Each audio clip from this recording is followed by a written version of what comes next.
ಮೊದಲಿಗೆ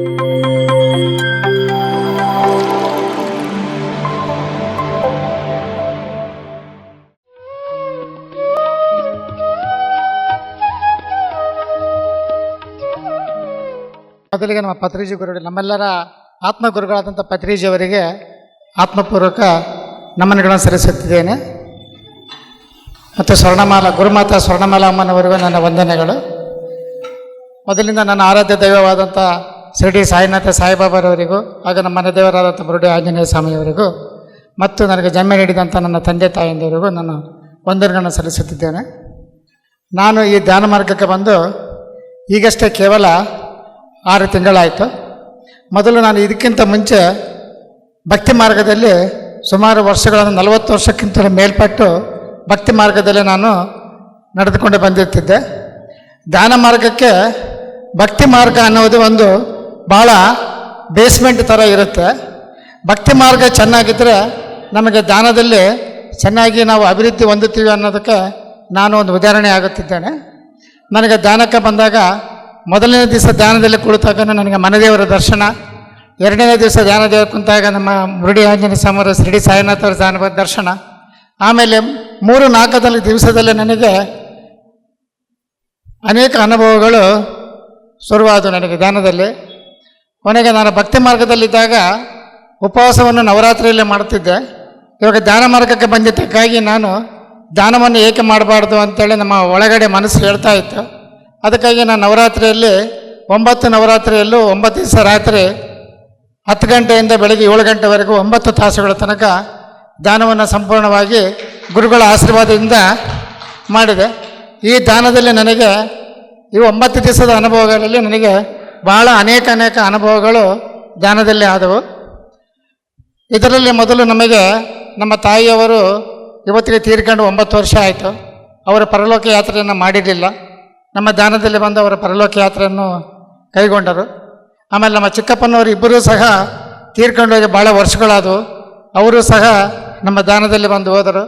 ಆಮೇಲೆ ನಮ್ಮ ಅತ್ತೆಯವರು ಸಹ ಧ್ಯಾನದಲ್ಲೇ ತಮ್ಮ ಲೋಕಕ್ಕೆ ತಾವು ಪ್ರಯಾಣವನ್ನು ಬೆಳೆಸಿದರು. ಆಮೇಲೆ ಇನ್ನು ಅನೇಕ ವ್ಯಕ್ತಿಗಳು ನನಗೆ ಪರಿಚಯ ಇಲ್ಲದವರು ಕೂಡ ನನಗೆ ಟಾಟಾ ಮಾಡಿ ಅಸಮ್ಮಖರಾಗಿ ತಮ್ಮ ಯಾತ್ರೆಗಳನ್ನು ಬೆಳೆಸಿಕೊಂಡರು. ಆಮೇಲೆ ನನಗೆ ಧ್ಯಾನದಲ್ಲಿ ಮೊದಲನೇ ಸಲ ನನಗೆ ಅಸ್ಟ್ರಲ್ ಟ್ರಾವೆಲಿಂಗ್ ಕೂಡ ಆಯಿತು. ಮೊದಲು ಜನಾಲೋಕ ದರ್ಶನ ಮಾಡಿಕೊಂಡು ಅಲ್ಲಿ ಜನಾಲೋಕದಲ್ಲಿ ಅಲ್ಲಿ ಆಧ್ಯಾತ್ಮಿಕೆಯನ್ನು ಭಾಳ ಚೆನ್ನಾಗಿ ಹೇಳ್ಕೊಡ್ತಾ ಇದ್ದರು. ಅದನ್ನು ದರ್ಶನ ಮಾಡಿಕೊಂಡೆ. ಮತ್ತೊಂದು ದಿವಸ ನನಗೆ ಸತ್ಯಲೋಕದಲ್ಲಿ ದರ್ಶನ ಕೂಡ ಆಯಿತು. ಸತ್ಯಲೋಕದಲ್ಲಿ ಶಿರಡಿ ಸಾಯಿಬಾಬಾರ ಆಶೀರ್ವಾದ ಪಡೆದುಕೊಂಡೆ. ಆಮೇಲೆ ಮತ್ತೊಮ್ಮೆ ನನಗೆ ಸತ್ಯಲೋಕದಲ್ಲಿ ಕೂಡ ನನಗೆ ಹುಲಿಯ ದರ್ಶನವಾಗಿ ಹುಲಿಯು ನನಗೆ ಶಕ್ತಿಯ ಅಮ್ಮನ ಹತ್ರ ಕರ್ಕೊಂಡು ಹೋದ್ಲು. ಅದು ಕೂಷ್ಮಾಂಡ ಅವತಾರದಲ್ಲಿ ದೇವಿಯ ಆಶೀರ್ವಾದ ಪಡೆದುಕೊಂಡು ಬಂದೆ. ಆಮೇಲೆ ನಾನು 11 ದಿವಸಗಳ ಕಾಲ ಮೌನವನ್ನು ಸಹ ಆಚರಿಸಿದೆ. ಆಮೇಲೆ ಒಂದು ದಿವಸ ಧ್ಯಾನದಲ್ಲಿ ಕುಂತಾಗ ನಮ್ಮ ಮನೆಯಲ್ಲಿ ನನಗೆ ಹೇಳಿತು, ನಿಮ್ಮ ಹೆಂಡತಿಯು ಬಂದು ನನ್ನನ್ನು ಮಾತಾಡಿಸಲಿ ಅಂತ ಗಿಡಗಳು ನನ್ನ ಹತ್ರ ಕೇಳಿಕೊಂಡವು. ಆಗ ನಾನು ನನ್ನ ಮಿಸ್ಸಸ್ಸಿಗೆ ಹೇಳಿದೆ, ಗಿಡ ಯಾಕೋ ಮನೆ ಮುಂದೆ ಗಿಡ ನಿನ್ನ ಮಾತಾಡ್ಸಂತ ಕೇಳ್ತಾ ಇದ್ದಾವೆ, ಹೋಗಿ ಮಾತಾಡ್ಸ್ಕೊಂಡು ಬಾ ಅಂತ. ಅವಳು ಹೋದಾಗ ಅವಳಿಗೆ ಅಲ್ಲಿ ಕಂಡಿದ್ದು ಗಿಡ ಕಾಣ್ತಾ ಇಲ್ಲ, ಗಿಡದಲ್ಲಿರುವಂಥ ಅಗ್ನಿ ಪ್ರಜ್ವತ್ತ ಜ್ವಾಲೆ ಕಾಣ್ತಾ ಇದೆ.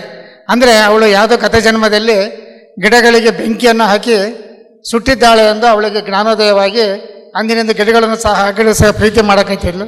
ಆಮೇಲೆ ನನ್ನ ಮಗಳ ಹತ್ರ ಗಿಡಗಳು ಕೂಡ ಭಾಳ ಚೆನ್ನಾಗಿ ಮನೆಯಲ್ಲಿ ಮಾತನಾಡ್ತವೆ. ನಮ್ಮ ಮನೆಯಲ್ಲಿ ಪಾಡ್ಸ್ ಇಟ್ಟಿರ್ತೀವಲ್ಲ, ಪಾಡ್ಸ್ ಹೋಗ್ತಾ ಬರ್ತಾ ನನ್ನ ಮಗಳ ಹತ್ರ ಮಾತಾಡಿಸ್ತವೆ. ಆಮೇಲೆ ನನಗೆ ಜ್ಞಾನದಲ್ಲಿ ಒಂದು ದಿವಸ ನನಗೆ ಯಾವ ರೀತಿ ನೀನು ಜೀವನ ಮಾಡಬೇಕು, ಮುಂದಿನ ಜೀವನದ ಗುರಿ ಏನು, ಯಾವ ರೀತಿ ಫೈನಾನ್ಸ್ ಹ್ಯಾಂಡ್ಲ್ ಮಾಡಬೇಕು ಅನ್ನೋದೆಲ್ಲ ನಾನು ಭಾಳ ಅರ್ಥ ಮಾಡಿಕೊಂಡೆ. ಭಾಳ ಚೆನ್ನಾಗಿ ತಿಳಿಸಿದರು. ಆಮೇಲೆ ನಾನು ಯಾವುದೋ ಒಂದು ಗತಜನ್ಮದಲ್ಲಿ ಪ್ರಾಣಿ ಹಿಂಸೆಗಳನ್ನು ಭಾಳ ಮಾಡಿದ್ದೆ. ಅದು ನನಗೆ ಯಾಕೆ ಇಷ್ಟಕ್ಕೊಂದು ಕಷ್ಟ ನೋವು ಎಲ್ಲ ಬರುತ್ತೆ ಅಂದರೆ ಗಾನದಲ್ಲಿ ಕುಂತಾಗ ಸ್ವಲ್ಪ ನಾನು ಸಂಕಲ್ಪ ಮಾಡಿಕೊಂಡು ಕುಳಿತಾಗ ನನಗೆ ಗತಜನ್ಮದಲ್ಲಿ ನಾನು ಯಾವುದೋ ಒಂದು ಅಹಿಂಸಾ ಮಾರ್ಗದ ವೃತ್ತಿಯಲ್ಲಿ ನಿರತನಾಗಿದ್ದೆ ಅನ್ನೋದನ್ನು ಧ್ಯಾನದಲ್ಲಿ ಗೊತ್ತಾಗಿ ಆಗನೇ ನಾನು ಕೂಡಲೇ ಆ ಅಹಿಂಸಾ ಮಾರ್ಗಕ್ಕೆ ನಾನು ಕ್ಷಮೆಯನ್ನು ಬೇಡಿಕೊಂಡಾಗ ನನಗೆ 7 ಲೈಟ್ಸ್ ಕಂಡು 7 ಸ್ಟಾರ್ಸ್ ಟೈಪ್ನಲ್ಲಿ ಕಂಡು ಅದರಲ್ಲಿ ಒಂದು ಸ್ಟಾರ್ ಬಂದು ಸೀದಾ ಬಂದು ನನ್ನ ಆತ್ಮವನ್ನು ನನ್ನ ಹೃದಯ ಭಾಗವನ್ನು ಸೇರುವೋಯ್ತದು. ಆಮೇಲೆ ನನಗಿನ್ನೂ ಧ್ಯಾನದಲ್ಲಿ ಭಾಳ ಅನುಭವ ಇದೆ. ಭಕ್ತಿ ಮಾರ್ಗದಲ್ಲಿ ಕೂಡ ಸಾಕಷ್ಟು ಅನುಭವಗಳಿದ್ದಾವೆ.